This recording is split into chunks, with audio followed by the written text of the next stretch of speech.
Hey, what's up, guys? It's your boy, Mr. Iceman. We're back again with a reaction.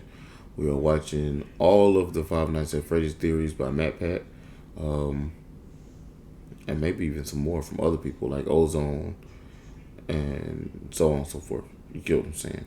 Anyway, y'all gonna have to excuse my voice. I just got up 30 minutes ago, went in there, brushed my teeth, and came here to do this. Put my work shirt on because I gotta go to work in a little bit. Came here to do this, and yeah. I also want to say thank you guys for 4.5K subscribers. Literally a month ago, we didn't even have 500.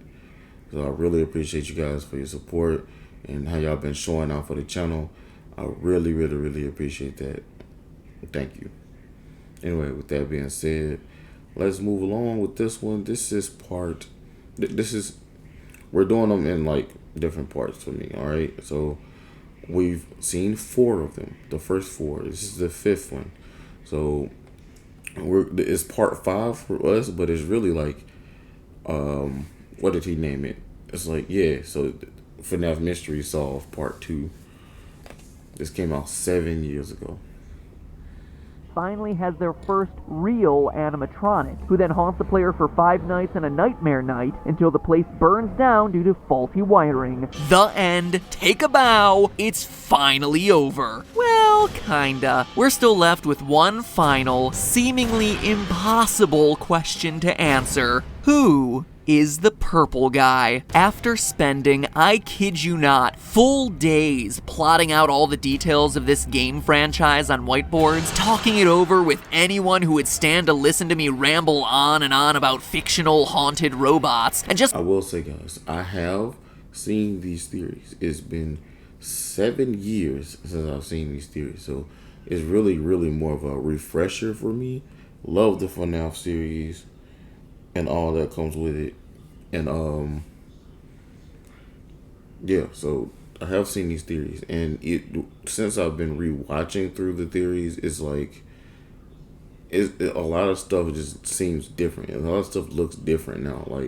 And the thought process that they had back then, as opposed to what it is now, is drastically different. But when I was watching them as they were coming out, we didn't really notice a change. You just found something new out every time you uploaded the theory, which was still kind of crazy to me. But yeah, now it's you can see the biggest difference between where he was and where he's now, and some of the things are still the same, some of them are not.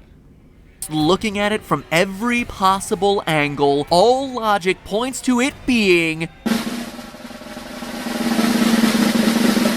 the phone guy. And no, not because I made a theory about it and refused to let it die. Honestly, I couldn't care less if that last video was wrong. At this point, I just care about the truth, and phone guy makes the most logical sense. I know your complaints, and I promise you, if you stick with me, you'll be convinced. First, there's the circumstantial evidence I presented during my FNAF 2 theory. Phone Guy's admitted love of Foxy being reflected by the smiling purple guy sprite during the Foxy Go Go Go minigame. His distrust of the puppet, a creature haunted by his first victim that we see time and time again trying to bring a stop to his killing spree. His admitted role as a security guard, and even the weird phone-like object in his hand from the Save Them minigame. But there's even more evidence when we consider Five Nights 3. Consider this. He's the only person in the game who knows about the safe rooms. As we've mentioned before, all the safe rooms were sealed up back in the Springlock suit days, back in the first Freddy Fazbear's Pizza location, meaning every other employee coming afterward would have never even heard of these things. Phone Guy is the only character we meet who would have any knowledge of these rooms, and more importantly, of how they operate, how they're invisible to the cameras, and more importantly, to the animatronics. And that's just the beginning. He's also—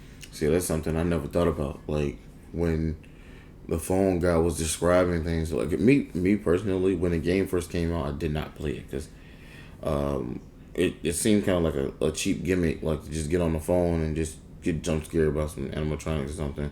But my little cousin was playing it, and I was just listening to some of the dialogue in the background of the phone guy, and I was like, yo, hold on, this is not a kid game. It's not that. I always thought it was some type of Chuck E. Cheese, little, a little slight horror game. Something that kids could play, just get a little startled. But then, like, I heard what was going on with the phone calls and all that good stuff, and I was like, this is not for kids.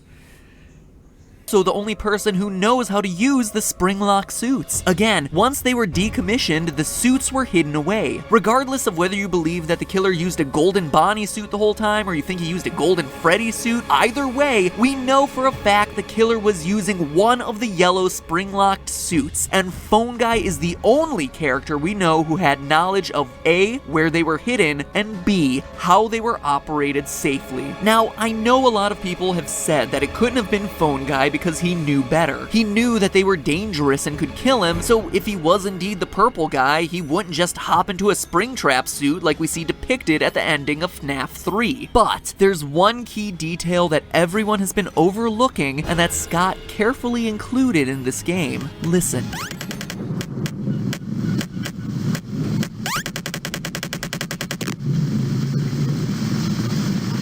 Hear it? There's rain. There are puddles on the ground. It's dripping from the ceiling. The killer had been using these springlock suits safely for years, but in his panic to escape the ghosts, he failed to notice the wetness of the building around him. The killer had never encountered this problem before because the building had always been in a decent state of repair, but now it's a wreck, torn apart by age. Rain is able to seep in, something he didn't realize when he was in such a hurry to run away from the ghosts. And if moist breath can loosen the locks, you can bet some rain would make those suckers ready to snap shut. And they do, killing our killer. I mean, all of that makes a pretty compelling argument. Didn't really almost kill an him, open though. and shut case He if there always wasn't comes back. one final major Like, criticism to the seriously, Phone wishes man Guy would die theory off. since the release of FNAF 3. And it's a good one. The fact that Phone Guy seems to die during his night Vanny's a 4 pretty phone good call from the first game. replacement. Hey, listen, I may not be around to send you a message tomorrow.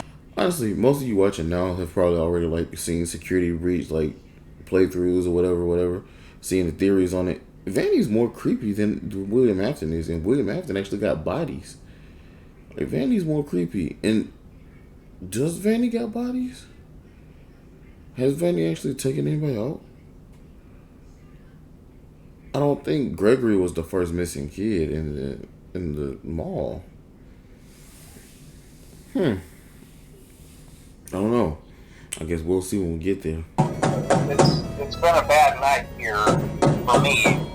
I'm kind of glad that I recorded my messages for you when I did. If Phone Guy was the killer, why would the robots still be active after his death and the ghosts? I'm sorry for pausing it. But he also don't seem that fazed by what's going on.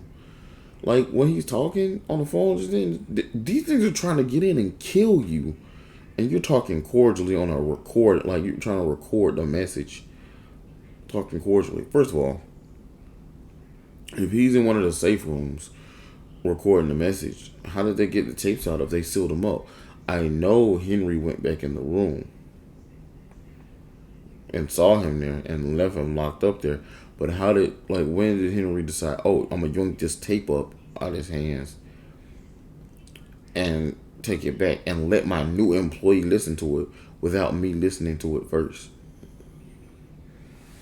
I mean, that part never disappear. listened. It just wouldn't make sense unless you stop to consider the rest of FNAF 3's endings. The big twist in FNAF 3 is the inclusion of a good and bad ending. By completing the game normally, you get the bad ending, in which we see Purple Guy die in a flashback minigame, and the whole thing ends with 5 masks representing the 5 main animatronics with lights on behind their eyes. The good ending, meanwhile, requires using some not so subtly hidden clues to unlock minigames, then basically ignoring those games, glitching them out, and giving hidden dead kids cake to make them happy, obviously referring to the victims of Purple Guy. Beat the game this time, and the ending is largely the same, but with one fewer animatronic mask and no lights on. The obvious difference here is that in the good ending, the souls of the dead children have been put at peace. When they disappear for good. They don't go back to their animatronic bodies. But the bad ending? The lights on behind the eyes of all 5 masks mean that these guys are still active. Angry, restless spirits still haunting the robots to this day. Because here's the thing, the good ending doesn't exist until you, as the player of the third installment, give cake to those kids during FNAF 3's hidden minigames. What you play in FNAF 1, though, is the aftermath of the bad ending, when the animatronics have killed Phone Guy, but are still out for vengeance. Yeah, you made it through those first 5 nights at Freddy's. You overheard the death of the purple guy recorded live on the phone, but it wasn't enough. You got the bad ending. Even with the killer crippled in the back room in a spring-lock suit, the lights are still on in these animatronics. They're still roaming the halls, attacking anyone wearing that much-hated security guard outfit. People like Mike Schmidt, an innocent guy just trying to do his job at a failing pizza restaurant. And as the final nail in the coffin, what Phone Guy says in his Night 4 recording perfectly foreshadows what we see in the games. Maybe sometime you could check inside those suits in the back room. I'm gonna try to hold out until someone checks. Maybe it won't be so bad. Yeah, I always wondered what was in all those empty heads back there. Think about what Purple Guy does. He hides in a back room, the safe room hides in a suit, and despite getting sprung-trapped, actually does hold out until someone checks. Holds out long enough for the phone dude to find the hidden safe room, recover the animatronic, and set him free in Fazbear Fright. Exactly what the Phone Guy said he'd do in his final moments. And as Springtrap, he comes back in FNAF 3. Comes back like he always does. And with no real animatronics present at Fazbear's Fright, remember Springtrap is the only real one they've found, with all the rest scattered, probably located in dumps, which is why their bodies and faces are decaying. All that the spirits can do is appear as phantoms, hallucinations. Well, all except one, the puppet, who we see in his physical form roaming the hallways of Fazbear Fright. So real, in fact, that we see his reflection visible in the pools of water under his feet, meaning he is there and unburnt. There's only one way to truly end this. End the murderous purple guy, burning the place to the ground. The puppet gave robots life, gave spirits peace, and finally gave the murderer, the phone guy, his long-deserved death. Or at least tried to. And that is the end of the Five Nights at Freddy's story. No hat, no movie, no fourth installment. What? Oh, no! No! No! No! This was when you found out there was a new one. Oh my gosh. Oh my gosh, what happened? What's wrong? Look! Oh no. But hey, that's just a theory. Honestly, that happened like a good 4 or 5 times. This man thought he was done making FNAF theories. And then this guy called and uploads a new game or reveals a new game. It never ends, Matpat. It never ends. It's still not over. So you're in this for life. Scott said you were in this for life. With either the books, the movie, don't matter.